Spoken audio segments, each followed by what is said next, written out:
ക്ലാസ്സിൻ്റെ എൻ്റെ മകൻ്റെ ഒരു കുട്ടിയുണ്ട്, നിത എന്ന് പറഞ്ഞിട്ട്. ആ കുട്ടി ഒരു സ്റ്റോറി ഇങ്ങനെ വായിക്കുന്നത് ഞാൻ കിടന്നുകൊണ്ടിരിക്കും. എന്താണ്? ഒരു ചെറിയ ഒരു കിടാവ്, ഇതിൽ ഞമ്മക്കും മനസ്സിലാക്കാനുണ്ട്. ആ ചെറിയ കിടാവ് ഒരു മരത്തിൻ്റെ അടിയിൽ ഇങ്ങനെ നിൽക്കുമ്പോൾ ഈ മരം വിളിച്ച് പറയുന്നു. അപ്പം മരം സംസാരിക്കുന്നോ എന്ന് ചോദിക്കേണ്ട, ചരിത്രം. മരം വിളിച്ച് പറയുന്നു, മോനെ നീ ഇങ്ങോട്ട് വാ, നമുക്ക് കളിക്കാമല്ലോ. മകന് ഈ കുട്ടി പറയുന്നത്, എനിക്ക് കളിക്കേണ്ട സമയമല്ല ഇപ്പം, എനിക്ക് വിശക്കുന്നു. എന്തായാലും ഞാൻ ഒരു ആപ്പിൾ ഇട്ട് തരാൻ നിനക്ക്. ഒരു പഴത്തിന് ഇട്ട് കൊടുത്തു. ഈ പഴത്തിനെ തിന്നൊരു കുട്ടി പോയി. കുറച്ച് കാലം കഴിയുമ്പോൾ രണ്ടാമത് വന്ന് പലക്കാരാണ് അവിടെ സംസാരിക്കുമ്പോൾ ടെൻഷൻ. ആ കുട്ടി കുറച്ച് കാലം കഴിയുമ്പോൾ രണ്ടാമത് വന്ന് അപ്പോഴും ഈ മരം വിളിക്കുന്നു, ബാ. കുട്ടിയോട് പറയുന്നു, എനിക്ക് വരാനായിട്ടില്ല, എനിക്ക് കളിക്കാൻ വേണ്ടി സൈക്കിളെല്ലാം വേണം, അതുകൊണ്ട് സൈക്കിളിന് പൈസ വേണോ. അപ്പോൾ ഇനിയും ഞാൻ കുറച്ച് പഴം ഇട്ട് തരാം. പിന്നും പഴം ഇട്ട് കൊടുത്ത് ഈ പഴത്തിനെ കൊണ്ടുപോയി വിറ്റ് ഒരു സൈക്കിളെടുത്ത് ചുറ്റി. പിന്നെ കുറച്ച് കാലം കഴിയുമ്പോൾ ഓൻ വന്നതൊരു ബാല്യക്കാരനായിട്ടാണ്, നല്ലൊരു ബാല്യക്കാരൻ. അപ്പോൾ പറഞ്ഞ് കളിക്ക, വാ. ഇല്ല, വരാൻ പറ്റില്ല, ഞാനിപ്പോൾ പെണ്ണ് കെട്ടിയിട്ട് എനിക്ക് അത്യാവശ്യമായിട്ട് ഒരു പൊരൻ്റെ ആവശ്യമുണ്ട്. അപ്പോൾ എന്തുമില്ല, എന്നാൽ എൻ്റെ രണ്ട് ഭാഗത്തുള്ള എല്ലാ ഗെല്ലിനെയും നീ കൊത്തി അതുകൊണ്ട് വിറ്റിട്ട് നീ പൊരണ്ടായിക്കോ, അല്ലെങ്കിൽ അതുകൊണ്ട് നീ പൊരണ്ടാക്കും. അങ്ങനെ പോയി. പിന്നെയും കുറച്ച് കാലം കഴിഞ്ഞിട്ട് വന്നിട്ട് പറയുന്നത്, ഈ മരം വിളിക്കുന്ന നമ്മൾ കളിക്കാനായിട്ടില്ല, എനിക്കൊരു തോണി വേണോ. ഇംഗ്ലീഷ് മീഡിയം സ്കൂൾ മക്കൾ കേട്ട് നോക്കിയാൽ ഒരു തോണി, പാത്തി, ആ തോണി വേണം. അപ്പം ഈ ഉമ്മ എന്ത് പറഞ്ഞ്, ഈ മരം എന്ത് പറഞ്ഞ്, നീ എൻ്റെ മുറട്ട് തന്നെ കൊത്തിയിട്ടെടുത്തിട്ട് അതിനെ ഒരു തോണിയാക്കിയിട്ട് നീ ഇഷ്ടം പോലെ ചുറ്റിയോ. അങ്ങനെ കഴിഞ്ഞു. കുറേ കാലം കഴിഞ്ഞ് രണ്ടാമത് ഇവൻ വയസ്സനായി ബടിയും കുത്തിയിട്ട് വരുമ്പോൾ ഈ മരത്തിൻ്റെ കുറ്റി പറയുന്ന, മോനെ ഇങ്ങോട്ട് വാ, നമ്മൾ കളിക്കാനായിട്ടില്ല, എനിക്കിപ്പോൾ കിടക്കാൻ സ്ഥലമില്ലാണ്ട് വിഷമത്തിലാണ്. അപ്പോൾ ഈ മരത്തിൻ്റെ കുറ്റി പറയുന്നു, എന്നാൽ എൻ്റെ മടിയിൽ നീ തല വെച്ചിട്ട് കിടന്നോ. ഈ മരത്തിൻ്റെ കുറ്റി. ഇതെന്താണ് ഞങ്ങൾക്ക് ഇതിൽ മനസ്സിലാനുള്ളത്? ഒരു ഉമ്മ ആദ്യം തിന്നാൻ കൊടുത്ത്, ആപ്പിൾ കൊടുത്ത് തിന്ന്, രണ്ടാമതോ പിന്നെ അവർക്ക് വേണ്ട പോലെ പൈസ കൊടുത്ത്, മൂന്നാമത്തെ അവസ്ഥയിൽ പുരകെട്ടാനാവുമ്പോൾ കാതിനും കയ്യിലുള്ള ബള അങ്ങോട്ട് കൊടുത്ത്, നാലാമതായിട്ട് സ്വന്തം ശരീരത്തിന് മുറിച്ച് കൊടുത്ത്, അത്തരത്തോളം ഒരു ഉമ്മ മക്കളോട് സ്നേഹിക്കുന്ന ആ മക്കളാണ് പറയുന്നത്, എൻ്റെ പള്ളിയിലുള്ള കുട്ടിനെ എടുത്തു കളയണം, എനിക്ക് കുട്ടികൾ വേണ്ട എന്ന് പറയണമെങ്കിൽ ഇന്നത്തെ ഈ സാധുക്കൾക്കുള്ള കഷ്ടങ്ങളെ വളരെയധികം മനസ്സിലാക്കേണ്ടതുണ്ട്. അതിനേക്ക് വേണ്ടിയിട്ടാണ് നമ്മൾ ഇങ്ങനെയുള്ള ഈ 19 കൊല്ലത്തോളായി ഇങ്ങനെ കുറച്ച് കുട്ടികളെല്ലാം കെട്ടിച്ചു കൊടുത്തോന്നുള്ളത്. അത് ഇതുവരേക്കും അത് നല്ലത് തന്നെയാണ്. ഒന്ന്. രണ്ടാമത്, മഹാനായ റസൂലുള്ളാഹി സ്വല്ലല്ലാഹു അലൈഹി വസല്ലമ തങ്ങൾ ഇങ്ങനെ ഇരിക്കുമ്പോൾ ഒരാൾ ഒരു ഒട്ടകപ്പുറത്ത് കയറിയിട്ട് വരുന്നു. ആ ഒട്ടകത്തിൻ്റെ മേലെ ഇരുന്നാൾ ഒരു പുതപ്പിനെ ഉടുത്തിട്ടുണ്ട്. പുതക്കലല്ലേ, പുതപ്പിനെ ഉടുത്തും കൊണ്ട് വരുന്ന ആ മനുഷ്യനെ കണ്ടപ്പോൾ അള്ളാഹിൻ്റെ റസൂൽ പറഞ്ഞ്, അയാളെ നിങ്ങൾ ആദരിക്കണം, ബഹുമാനിക്കണം. അങ്ങനെ റസൂലുള്ളാഹിൻ്റെ അടുക്കലേക്ക് എത്തുന്നതിന് മുമ്പ് ഒട്ടകത്തിൻ്റെ കാല് ഏതോ ഒരു എലിയിൻ്റെ കൂടിൻ്റെ ഉള്ളിലേക്ക് മറിഞ്ഞിട്ട് അയാൾ വീണുപോയി, മരിച്ചുപോയി. ആ മരിച്ച അവസരത്തിൽ അള്ളാഹിൻ്റെ റസൂൽ അപ്പുറം ഇങ്ങനെ നോക്കിയിട്ടിരുന്നു. സഹാബത്ത് എന്താ? ഒന്നുമില്ല, അദ്ദേഹം ഇവിടത്തേക്ക് വന്നത് ഉടുക്കാൻ തുണിയില്ല, ഭക്ഷണം കഴിക്കാൻ ഭക്ഷണമില്ല, വിശന്നിട്ട് വന്ന ആളാണ്. ഇവിടെ എത്തുന്നതിന് മുമ്പ് അദ്ദേഹം മരിച്ചു. അദ്ദേഹത്തിൻ്റെ സുവർഗത്തിൻ്റെ പഴങ്ങളെ മലക്കുകൾ തീറ്റിക്കുന്നതായിട്ട് ഞാൻ കണ്ടു എന്ന് മഹാനായ മുഹമ്മദുർ റസൂലുള്ളാഹി സ്വല്ലല്ലാഹു അലൈഹി വസല്ലമ തങ്ങൾ പറയുന്നു. എൻ്റെ പ്രിയപ്പെട്ട സഹോദരന്മാരെ, ഇതുകൊണ്ട് ഞങ്ങൾക്ക് മനസ്സിലാകുന്ന വിശപ്പിൻ്റെ കാഠിന്യം ഞങ്ങൾക്ക് മനസ്സിലാക്കണം. എത്രയോ ആൾക്കാർ വിശപ്പിനിക്ക് ഇത് നിവൃത്തിയില്ലാണ്ട് വിശക്കുന്ന ആൾക്കാർ ഉണ്ട്, നമ്മൾ മനസ്സിലാക്കിയിട്ടില്ല. ഒരു പഴം തിന്ന കാരണം കൊണ്ട് 6 മാസം ജയിലിൽ താമസിക്കേണ്ടി വന്ന ആൾക്കാർ നമ്മുടെ അനുഭവത്തിലുണ്ട്, ഒരു പഴം തിന്നതിന് വേണ്ടി. അതുകൊണ്ട് നമ്മൾ ചെയ്യേണ്ട ഹക്ക് എന്താണെന്ന് പറഞ്ഞാൽ, നമ്മൾക്കുള്ള നാട്ടിൽ അതാത് നാട്ടിലുള്ള സാധുക്കളെ കണ്ട് മനസ്സിലാക്കി, ആ നാട്ടിലുള്ള നേതാക്കൾ, ആ നാട്ടിലുള്ള പണക്കാർ എല്ലാം ഒരുമിച്ച് കൂടി അവർക്ക് എന്തെങ്കിലും ഓരോരോ ഹെൽപ്പ് ചെയ്താൽ ഒരു നാട്ടിലുള്ള 2-3 കുട്ടികളെ കൊല്ലത്തിന് കെട്ടിച്ചു കൊടുത്താലും അവർക്ക് നല്ല ഒരു ഇത് കിട്ടും. എൻ്റെ പ്രിയപ്പെട്ട സഹോദരന്മാർ മനസ്സിലാക്കേണ്ടത്, നമ്മൾ എന്ത് ചെയ്യുന്നു? ഇവിടെ ഒരു 100 ചില്ലാനം ജമാഅത്തിൻ്റെ മെമ്പർമാരുണ്ട് എന്നാണ് എനിക്ക് തോന്നുന്നത്. അവരിൽ ഞാൻ പറയുന്ന കാര്യമായ വിഷയം, എൻ്റെ അടുക്കലേക്ക് സാധാരണ ആൾക്കാർ വരുന്നു, ജമാഅത്തിൻ്റെ ലെറ്റർ ഇപ്പുറം നോക്കാം. ജമാഅത്തിനേക്കുള്ള ഒരു കത്ത് ഇയാളെ മകളെ കെട്ടിച്ചു കൊടുക്കാനുണ്ട്, അതുകൊണ്ടിട്ട് കുറച്ച് പണത്തിൻ്റെ സഹായം ചെയ്യണമെന്ന് പറഞ്ഞിട്ട് ഈ കത്ത് കിട്ടണമെങ്കിൽ 2-3 മാസം വേണം. ആ കത്തുമായിട്ടാണ് ഓരോരോ സ്ഥലത്തേക്ക് അവർ പോകുന്നത്. എന്നിട്ട് അവരിങ്ങനെ നോക്കി, ഇവിടെ ഒരു 18 ഹർജി ഇപ്പോൾ വന്നിട്ടുണ്ട്, 19ാമത്തെ നിങ്ങളത്തായിക്കോട്ടെ അപ്പോൾ പെരിയ ഇങ്ങനെയാണ്. അതുകൊണ്ട് അവർ സഹായിച്ച് ആ നാട്ടുകാർക്കുള്ള ബുദ്ധിമുട്ടിനെ തീർക്കാൻ വേണ്ടി നോക്കണം. ഞാൻ നിർത്തുന്നു. പുതിയ പിള്ളമാരിലെത്തിയ എത്താൻ ബാക്കിയുണ്ടാ? ഏതായിട്ടും എല്ലാവരും ഇവിടെ എത്തിയിട്ടുണ്ട്. അതുകൊണ്ട് ഇൻഷാ അല്ലാഹ് ഇനിയിപ്പോൾ നിക്കാഹിനിക്ക് വേണ്ടി ഒരുങ്ങുന്നു. ഒരേ ഖുത്ബയും ഒരേ പിന്നെ ദുആ ആയിട്ട് അതിനിടയ്ക്ക് വരും. ഇനി 3 ആൾക്കാർ വരാനുണ്ട് ഇൻഷാ അല്ലാഹ്. അതിൻ്റെ ഇടയിൽ വന്ന് പല ആൾക്കാർ വരാനുണ്ട്. കുറേ ദൂരത്തുനിന്ന് വരുന്ന ആൾക്കാരുണ്ടാവും. അതുകൊണ്ട് എൻ്റെ പ്രിയപ്പെട്ട സഹോദരന്മാരോട്, നിങ്ങളോട്, പുതിയാപ്പിളന്മാരോടും പുതനാട്ടിമാരോടും ഒരു 2 മിനിറ്റ് ഒരു നസീഹത്ത് പറയാം.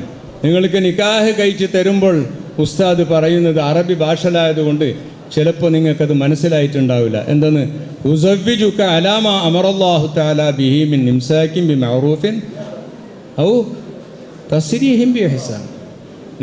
നിനക്ക് ഞാൻ കല്യാണം കഴിച്ചു തരുന്ന എൻ്റെ മകളെ, നിനക്ക് അവൾക്കുള്ള ചെയ്യേണ്ട എല്ലാ ഹക്കുകളും ചെയ്തിട്ട് നല്ല നിലക്ക് അവളെ മുന്നോട്ട് കൊണ്ടുപോകാൻ വേണ്ടി സാധിക്കുന്നുണ്ടെങ്കിൽ നീ അങ്ങനെ ചെയ്യണം. അല്ലെങ്കിൽ ഇംസാക്കും ബിമഅറൂഫ്, ശരിക്കും വന്നിട്ട് ഖതീബോട് പറഞ്ഞ് തലാഖിൻ്റെ കത്ത് വന്നിട്ട് വിടണം. ഇതാണ് ആദ്യം പറയുന്നത്. ഇതാരും മനസ്സിലാക്കിയിട്ടില്ല. ഇംസാക്കും ബിമഅറൂഫ്, അതും അലാമ അമറല്ലാഹ്, അല്ലാഹ് കൽപ്പിച്ചത്, നാട്ടിലെ ഖതീബ് കൽപ്പിച്ചതല്ല. അലാമ അമറല്ലാഹ്, അല്ലാഹ് കൽപ്പിച്ച ആ കൽപ്പന അനുസരിച്ചിട്ടാണ് ഈ 30 ആൾക്കാരോടും 30 പെൺകുട്ടികളെ ഞങ്ങൾ ഏൽപ്പിക്കുന്നു. അള്ളാഹു അവർക്ക് നല്ല സുഖത്തിനെയും സന്തോഷത്തിനെയും അള്ളാഹു തീർത്തു തരട്ടെ. എൻ്റെ പ്രിയപ്പെട്ട സഹോദരന്മാർ, പെണ്ണുങ്ങളും ആണുങ്ങളും എപ്പോഴും പരസ്പരം വളരെ സ്നേഹം. ഒരു ഭാര്യനെ ഭർത്താവ് മനസ്സിലാക്കേണ്ട 3 കാര്യങ്ങൾ ഞാൻ പറയാം. 2 ആൾ വരാനുള്ളത് കൊണ്ടിട്ട് 3 കാര്യം. 1, ഇത് എൻ്റെ ഭാര്യ എന്ന് മനസ്സിലാക്കണം. 1-ാമത് എൻ്റെ ഭാര്യ ഇത്, അപ്പോൾ ആ ഭാര്യയിൽ ചെയ്യേണ്ട എല്ലാം ചെയ്യാം. 2-ാമത്തത് ഇത് എൻ്റെ ഉമ്മയാണെന്ന് മനസ്സിലാക്കണം. ചില അവസരങ്ങളിൽ അതെപ്പോൾ ഓൻ വന്നിട്ട് പറയുന്നത് അങ്ങനെ ആക്കണ്ട ഇങ്ങനെ ആക്കണ്ടെന്ന് ഉമ്മ ജോറാക്കും പരൽ. ആ പറയുമ്പോൾക്ക് അത് ഭാര്യയല്ല, ജോറാക്കുന്ന ഭാര്യ തന്നെ. പക്ഷെ അപ്പം മനസ്സിലാക്കേണ്ട ഇത് എൻ്റെ ഉമ്മയാണ്. ചിലപ്പോൾ നിൻ്റെ ഒരു കുട്ടിയാണെന്ന് മനസ്സിലാക്കണം. നിങ്ങൾക്ക് ഞാൻ ചൊല്ലില്ല എന്താ എൻ്റെ ഒരു മോണു അല്ല മോളും നീ മനസ്സിലാക്കണം. എപ്പോൾ അവൻ കുരുത്തക്കെടാക്കിയിട്ട് എന്തെല്ലാം പറഞ്ഞുകൊണ്ട് അവർക്ക് വേണ്ട നിങ്ങൾ പറഞ്ഞുകൊണ്ടുണ്ടെങ്കിൽ അപ്പം മനസ്സിലാക്കണം ഇതൊരു കുട്ടിയാണ് എന്ന് മനസ്സിലാക്കി കഴിഞ്ഞാൽ ഒരിക്കലും അവരും നിങ്ങളുമായിട്ടുള്ള ഒരു ബന്ധം ബടക്കാവില്ല, നന്നായിട്ട് നടക്കും. എനിക്ക് കൂടുതൽ ഇപ്പോൾ ഇന്നത്തെ പോലെ പ്രസംഗിക്കാൻ വേണ്ടി സാധിക്കുന്നില്ല. അതേപോലെ തന്നെ ഇപ്പോൾ ഇവിടെ നിക്കാഹ് കഴിക്കുന്നതിൽ 2 സാക്ഷികൾ വേണം. 2 സാക്ഷിയിൽ 1 ഖതീബ് തന്നെ ആയിരിക്കും, പിന്നെ ഒരു സാക്ഷിയും. അങ്ങനെ ഇവിടെ താഴെയായിട്ട് നിക്കാഹ് കഴിച്ചു കൊടുക്കും. ആ നിക്കാഹ് കഴിച്ചു കൊടുക്കുമ്പോൾ ഇപ്പം തന്നെ നിങ്ങൾക്ക് വിറച്ചുകൊണ്ടിരിക്കും. ചിലപ്പോൾ മനസ്സിൽ വിറച്ചു പോകുന്ന ചില ആൾ. ഈ വിറക്കൽ ഇപ്പോഴത്തെ നടപടിയല്ല, പണ്ടേ നടപടി ഉണ്ട്. വിറക്കുന്നതിനെപ്പറ്റി ഒരു ചെറിയ ഒരു ഇത് ഞാൻ പറയാം, നിങ്ങൾ മൂഡ് ഔട്ടാകുന്നതിന് വേണ്ടി. ഒരാൾ നിക്കാഹിന് ഇരുന്ന് അവൻ ഇങ്ങനെ മനസ്സിൽ പേടിച്ചിട്ട് വിറക്കുന്നു, എൻ്റെ മോളെ ഇവൻ കൊണ്ടുപോയിട്ട് എന്ത് ചെയ്യും എന്ന് പറഞ്ഞ് ഇങ്ങനെ വിറക്കും. ഇവനിക്ക് അങ്ങോട്ട് പിറക്കും, ഓൻ്റെ മോളെ ഞാൻ കൊണ്ടുപോയിട്ട് എന്താവും. 3-ാമതായിട്ട് ഇപ്പുറത്ത് നിന്ന് മൊയിലാർക്ക് അയാൾക്കും പിറക്കുന്നത് ഗിടുകിടേ പിറക്കും. അയാൾക്ക് പിറക്കുന്നത് എൻ്റെ എതിർപാർട്ടിൻ്റെ മൊയിലാറാണ് ഇപ്പറയുന്നത്, ഇയാൾ എൻ്റെ ഏറാബിന് മിറ്റ് തെറ്റുപിടിച്ച് എന്താവും എന്ന് പറഞ്ഞാൽ അയാൾക്കൊരു പിറക്കില്ല. മറ്റേ പാർട്ടിൻ്റെ മൊയിലാർക്ക് പിറക്കുന്നില്ല, നല്ല സ്ട്രോങ്ങിൽ ഇരുന്നിട്ടുണ്ട്. കാരണം അയാളെ വീഡിയോ ക്യാമറക്കാരനെ വന്നിട്ട് അയാളെ കുഞ്ചിക്ക് ഒത്തിരി വെച്ചിട്ട് ഇത് ബെടക്കായുണ്ടെന്ന് പറഞ്ഞിട്ട് ഇങ്ങനെ ക്യാമറയിൽ പിടിപ്പിച്ചോണ്ടുണ്ട്. ഇങ്ങനത്തെ 4 തരത്തിൻ്റെ ബെറപ്പുണ്ട്. അതുകൊണ്ട് ആരും ബെറക്കേണ്ട ആവശ്യമില്ല. എല്ലാവരും നിക്കാഹ് കഴിച്ച കൂട്ടരാണ്. നിങ്ങൾ അവരോട് എപ്പോഴും നല്ല തബസ്സുമുക ഫീ വജ്ഹി അഖീക ലക സദഖ.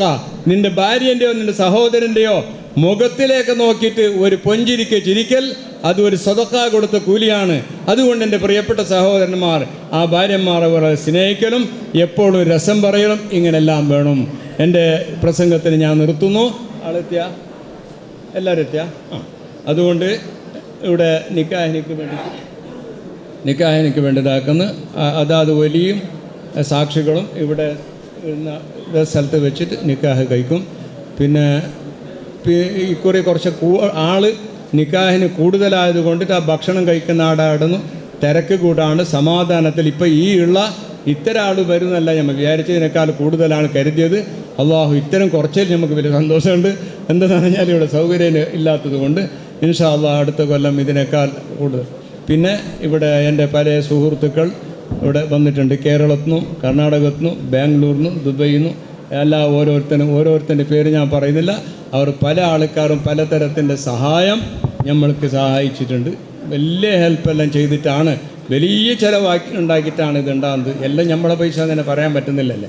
അതുകൊണ്ട് അവർക്ക് ആരെല്ലാം ഇതിലേക്ക് ഹെൽപ്പ് ചെയ്തിട്ടുണ്ട് അള്ളാഹു സുബ്ഹാനഹു വ തആല ഇതിനേക്കാൾ കൂടുതലായിട്ട് പിന്നെയും അള്ളാഹു ചെയ്തു കൊടുക്കാനുള്ള തൗഫീഖ് അള്ളാഹു ചെയ്തു തരട്ടെ. അതുപോലെ തന്നെ ഇതിലേക്ക് തടി കൊണ്ട് പ്രവർത്തിച്ച ആൾക്കാരുണ്ട്. എൻ്റെ മകൻ ഹിബത്തുള്ള അത്താവുള്ള പണം കൊണ്ടിട്ടും മുതൽ കൊണ്ടിട്ടും തടി കൊണ്ടിട്ടും ഒരു 6 മാസത്തോടു കൂടെ എൻ്റെ കൂടെ തന്നെ ഉണ്ട്. അവർക്കും അള്ളാഹു ആഫിയത്തും ഈ സംഘടന എപ്പോഴും അവർക്ക് നടത്താനുള്ള തൗഫീഖും അള്ളാഹു ചെയ്തു തരട്ടെ എന്ന് പറഞ്ഞുകൊണ്ട് എൻ്റെ സംസാരത്തിന് ഞാൻ നിർത്തുന്നു. അസ്സലാമു അലൈക്കും വറഹ്മത്തുള്ളാഹി വബറകാതുഹു. ഉജ്ജ്വലമായ പ്രഭാഷണം നടത്തി തന്ന ഇനി സ്വർണം കൊടുക്കുന്ന ഇത് പൊന്നു കൊടുക്കാൻ നമ്പർ വിളിച്ചു കൊടുക്കും. അത് ബർത്തിന് കാക്കുവാവില്ല. ബർത്ത് അതങ്ങനെ കാക്കുവാവില്ല. പൊന്നു കൊടുക്കാൻ ഇനിയിപ്പോൾ സ്വർണം വിതരണം ചെയ്യുന്നത്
وأنكحوا الأيام منكم والصالحين من عبادكم وإمائكم إن يكونوا فقراء يغنيهم الله والله واسع عليم.